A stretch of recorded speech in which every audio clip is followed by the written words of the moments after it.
The first panel of the day. I have to say this one's amazing because just the name of it, right? Superstar Speed Panel, Navigating Uncertainty, Apple Privacy Changes, and the Impact on Ad Monetization. I don't know if it might date me, but I'm tempted to raise my goblet of rock to you guys. It's an amazing panel.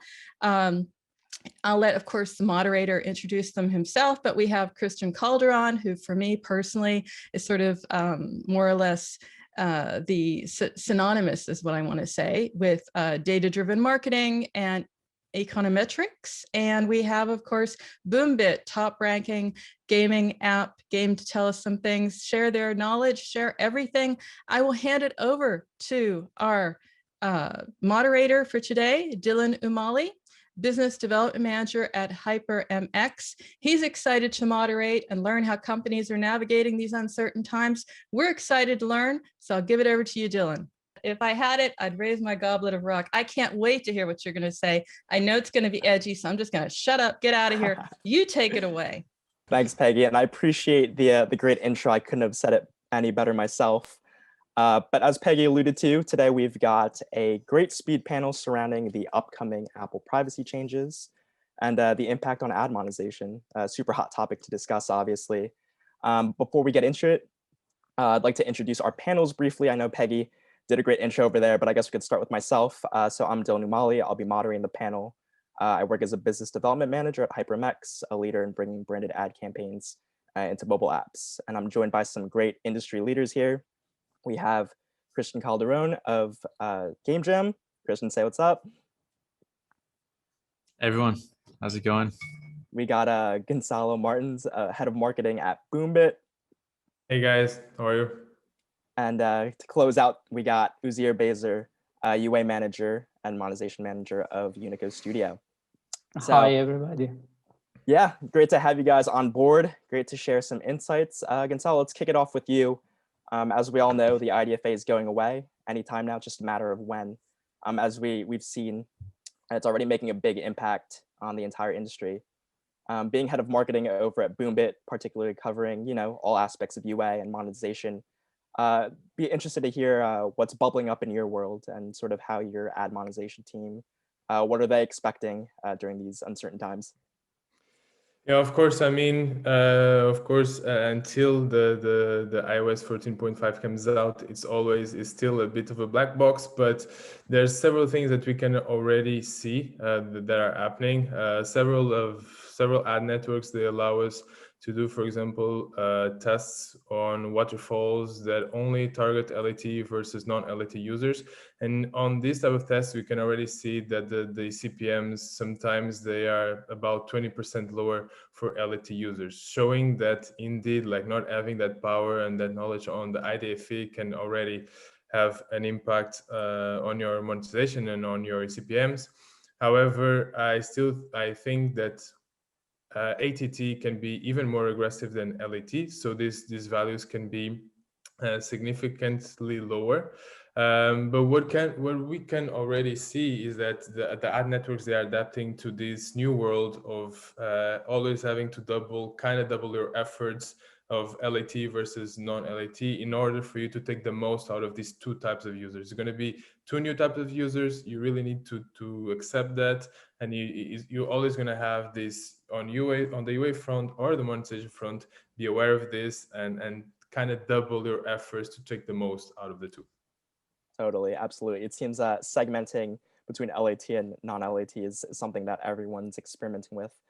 Christian, I'll ping you in over here. Is that something that your team over at Gamejam is doing as well? Yeah, I think a lot of people are doing that. For us, what's kind of more interesting, I mean, with this, you need, it kind of comes back to trying to take more control over the waterfall in different segments of what you can. I think the contrarian view to that is having high ATT adoption rate drives more IDFAs, and you see 20% lift in CPMs. To me, though, like, what if you just didn't do that? So like, I think there's like pros and cons to both.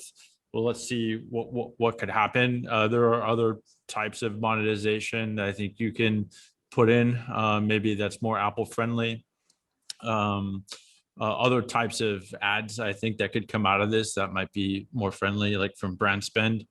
For example, like the ads from HyprMX are obviously amazing compared to a lot of the performance ads that we see. Radio, audio ads, new types of ad formats.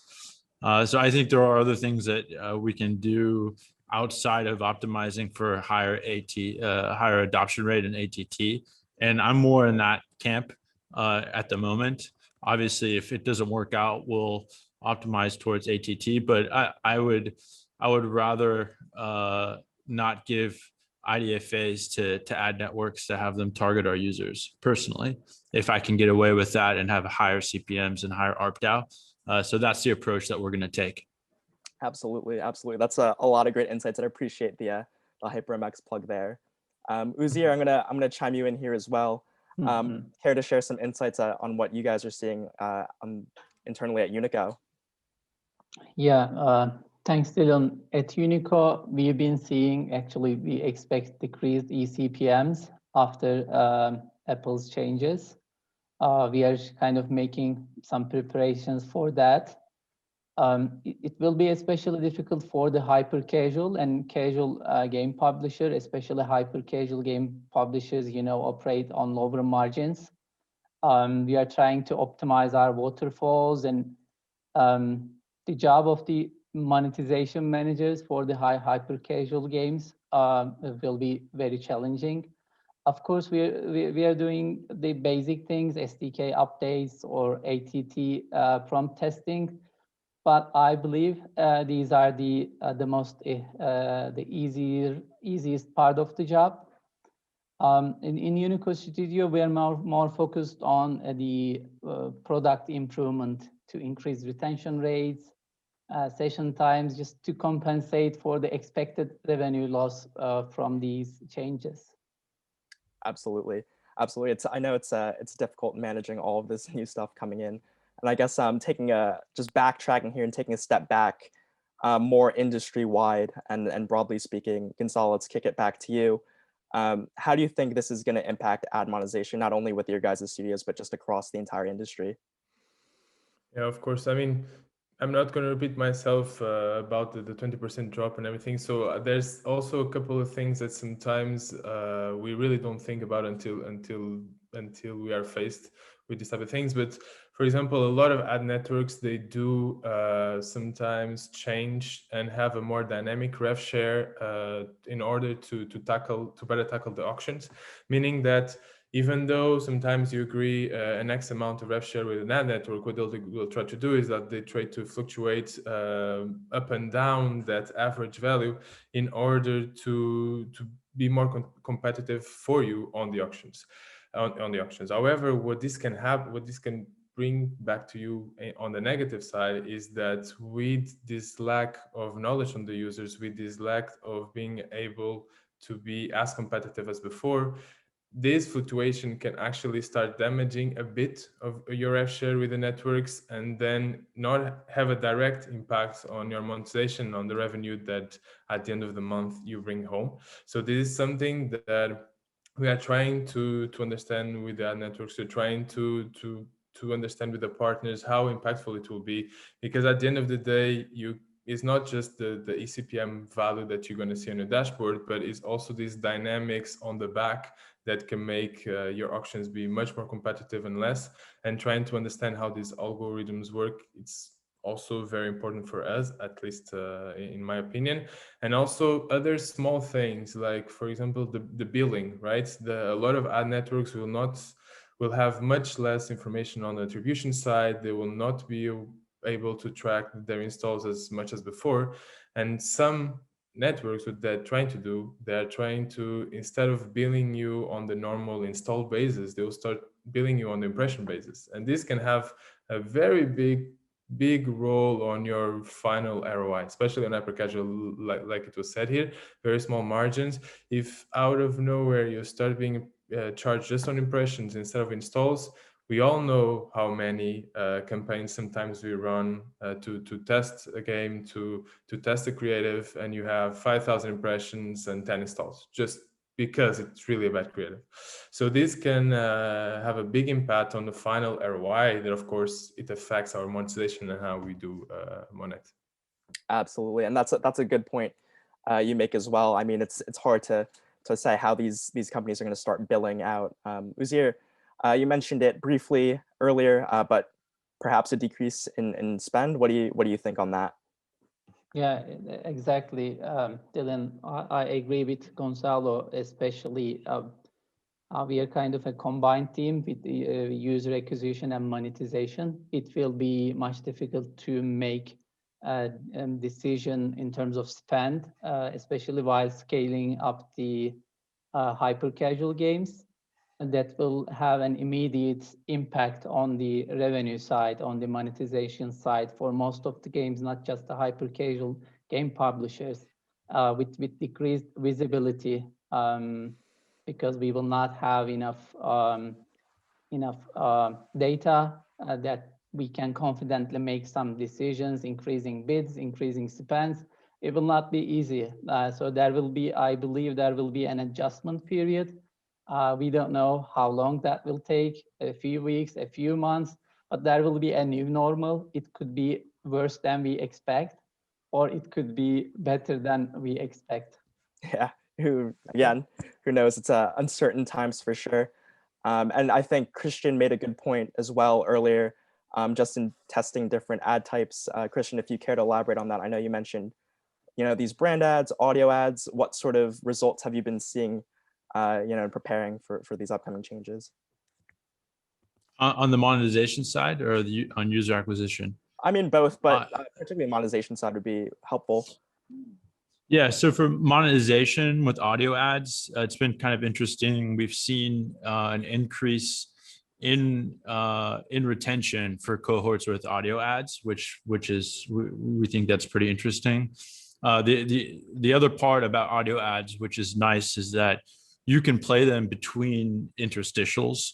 And so, in hyper casual, where time is a big thing, so we're timing how we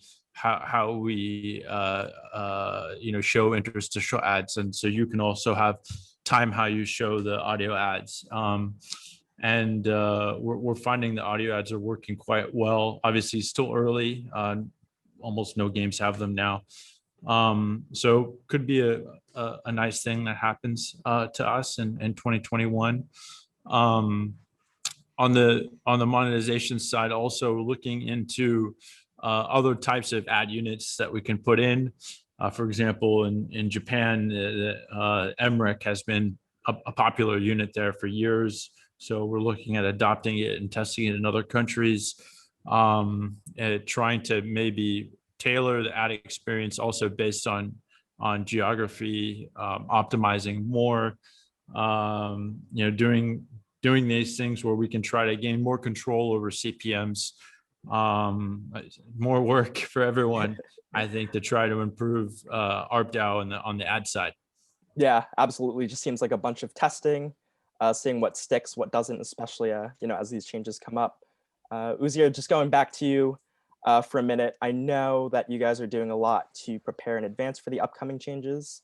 It'd be great if you could dive deeper into that, and more so what you guys are seeing in terms of SK Ad Network and all of that. Mm-hmm. Yeah, Dylan, we are in close contact with all of our monetization partners, monetization networks, and also the ad networks. We are making these implement SK Ad Network implementation and SDK updates. So we are also trying new kind of solutions like contextual parameters and everything like that. But we believe the way to compensate the revenue loss, the expected revenue loss on an eCPM decrease, as Christian said, either you have to try new ad units or try to increase the eCPM for the existing ones. We've been trying new ad units like rewarded interstitials or things like that AdMob has been working on. But on the other hand, we are now more focused on the product development as monetization managers. how we can keep users more on our apps, just increase the session times and retention rates, and how we can increase the share of in-app purchases in our games, just to be able to compensate for that loss. And these changes will really have significant impact on the hyper casual gaming space. We will probably more and more studios adopting in-app purchases in their games, and we will be seeing more additional features in the games, which is not usual right now. Yeah, totally. I mean, it seems, I mean, I've mentioned it a lot of this is experimental. So Goncalo, on your end as well, sort of, are you doing anything to prepare like these guys over at Unico and the Gamejam? Yeah, there's a lot of things to do. I totally agree with the new ad types. It's definitely something that we're also looking into. So I totally agree with them. Trying to go maybe to something different and maybe a bit more niche. Something that we're also testing and seeing if it makes sense to try or not is, for example, have a third-party login. So by this is, imagine instead of just having the normal login, maybe try a Google login or a Facebook login.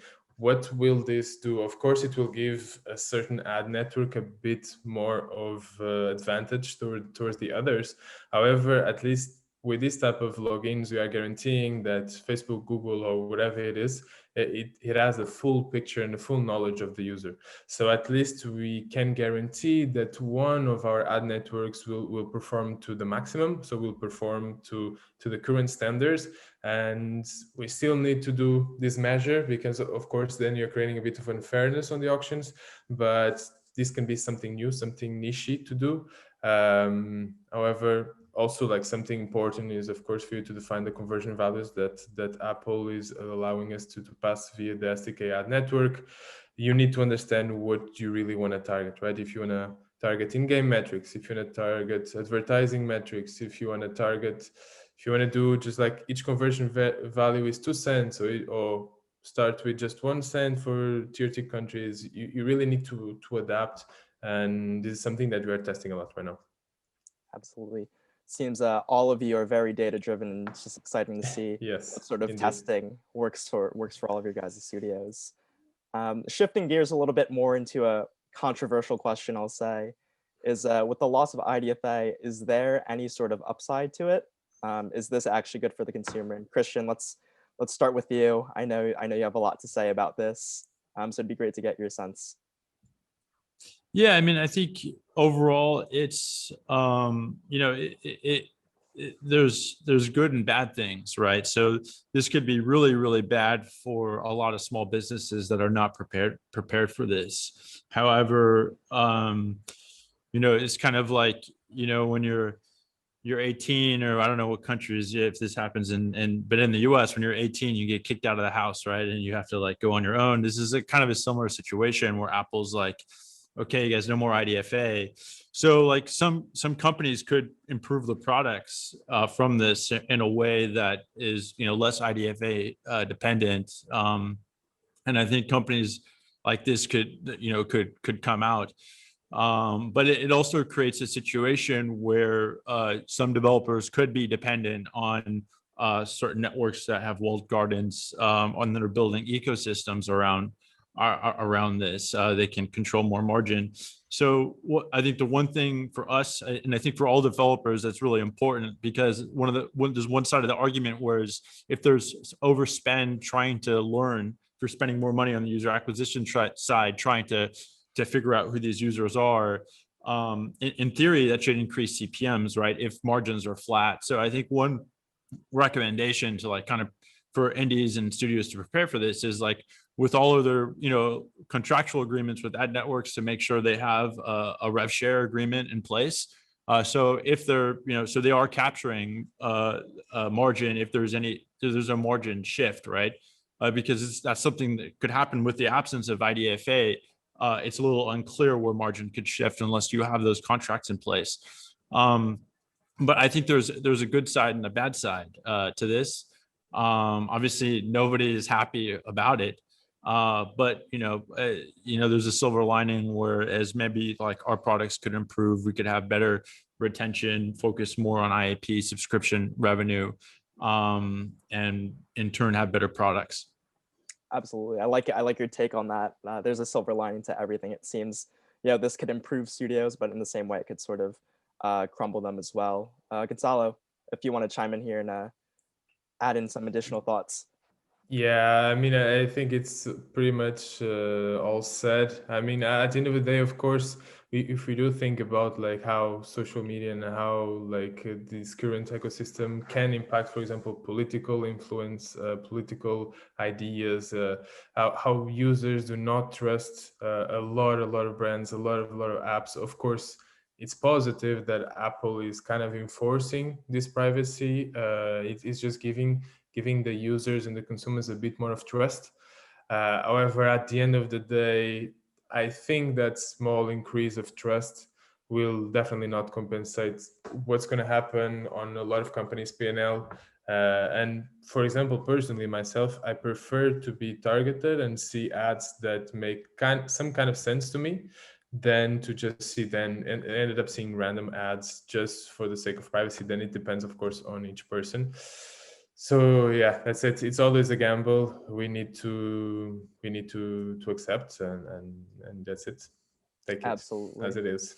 Yeah, absolutely. That's a great point you make as well. I think personally, I also prefer the targeted ads, but I also think it's just been around for such a long time. We just get used to it. And I think with these, Exactly. upcoming changes, I think everyone will navigate. Moving along here, I know we have a few minutes left, so I'm going to close out with a few questions. Uzeyir, I'll kick this one over to you. I know you guys are communicating with Apple pretty closely about this, maybe not. Is there anything that they can do to make the process smoother? Mm-hmm. Yeah, thanks, Dylan. Exactly. I think an answer to your prior question, there will be an upside for the users, which they will have a better control over their data. But on the other hand, I think Apple needs to communicate better and they should fully inform the users. I know they are putting blog posts on their websites, but most of the users will not go there and fully read these statements. They should inform the users that, like, in order to prevent false perceptions, like, okay, these apps are not spying on your phone. Tracking means this. We have been providing this anonymous ID for targeted advertising. We're now giving this control to you. It wasn't used for kind of like cynical or secretive purposes. That there should be a better communication or management of this process from the Apple side as well. Of course, they've been informing us. We've been making the implementations. It's good, but while giving control to the users, it is the upside. We are in favor of it, but at the same time, maybe they should better inform the users how this has been handled so far. Again, this was the tool, IDFA was the tool created by Apple as well. Absolutely, and that's a great point. People obviously overlook that. Goncalo, is there anything to add to that? I think Uzeyir knocked it out of the park with that one. Yeah, I think so. Cool. I guess to close out for all of us, or I guess you three, forward looking now, what do you expect a post IDFA world to look like? And Christian, we could start with you. Yeah, I think on the attribution side, I think these companies are going to change. So I think we saw, that AppLovin, Adjust acquisition. So I think attribution companies will evolve coming out of this. Yeah, so I think it'll be interesting to see how products change as well. In a post, iOS 14 world. I hope that, and I think products will become higher quality and better. And I also believe that Apple will start to regain more control over the App Store, which they totally lost to ad networks over the last decade. So I think these three things are going to be interesting to see this year. Absolutely, those are some great points there. Goncalo, let's hear from you. What do you think a post IDFA world will look like? Yeah, I mean, even except of everything that we already spoke today, right? It's going to be definitely harder to analyze the ROI of our campaigns and of our investments.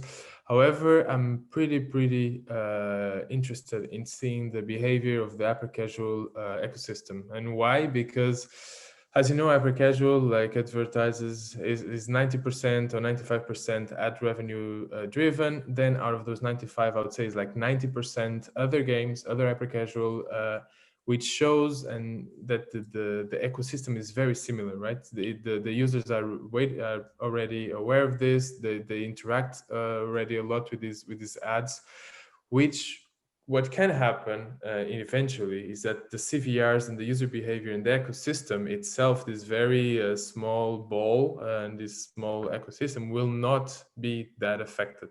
There will not be that aggressive changes. So the algorithms will continue this type of performance, let's say. So I'm pretty excited to see how hyper casual will hold versus a lot of other genres. Totally. And Uzeyir, you have the last word as far as our questions are concerned before the Q&A. I know you have a few hyper casual titles. Are you expecting something similar? Yeah, exactly. We expect a similar trend, as Goncalo mentioned. As I said, I would recommend hyper casual publishers, the new one, upcoming ones, to focus more on the product, that they're adding features that will keep users more on their game. With IDFA or without IDFA. That's what we are trying to do. And it will be challenging. It's not something easy to do. Trying to increase both the ad revenue, also the in-app purchases. But it will be a challenging time, difficult in terms of monetization, decision-making, and also UA decision-making. But we are trying to navigate these changes. We will try to navigate these changes to the best of our ability with cooperation with our monetization and marketing partners. We have to adjust to this new reality. And yeah, that's a good way to close it out. I mean, as the panel's titled, it's all about navigating the uncertainty. So it's only a matter of time till all this stuff comes out, and your guys' experimentations will be put to good use. Let's hope. yeah. Great. Well, I saw Uzeyir, you answered a few questions in the chat. Peggy, I'm not sure if you're gonna jump in here and direct some questions, but the one that I'm seeing at the top here, I guess this alludes to an earlier point was made. I can jump in if you want. Sure. Yeah, go ahead. Okay. Just making certain, because you got some questions here. I'll bring myself in. You got quite a few questions. I don't know if you're seeing all of them. You covered a few. Let's try one here because they bring it up a couple times. In-app bidding. Will in-app bidding reduce the impact of IDFA? Seems like a simple yes/no question. Yeah, I don't think so. Especially, I don't think so. Facebook has been also pretty open about it. How they will also feel a big drop on these overall CPMs. Okay. I think to this point though, it's important to retest waterfall versus in-app bidding in a post-IDFA world. In tests that we've done, we have seen better CPMs going back to waterfall. So I think it's important to test. It could be different for different games. Okay, staying with the formats here, we had one question. I don't think you necessarily posed this one, Dylan. Did anyone here in the panel try in-game ad formats from networks like AdMix, Unzu, AdInmo, or Adverti, etc.? Not personally so far. Okay. We are in discussions with some of these networks to test in-game ads. Okay.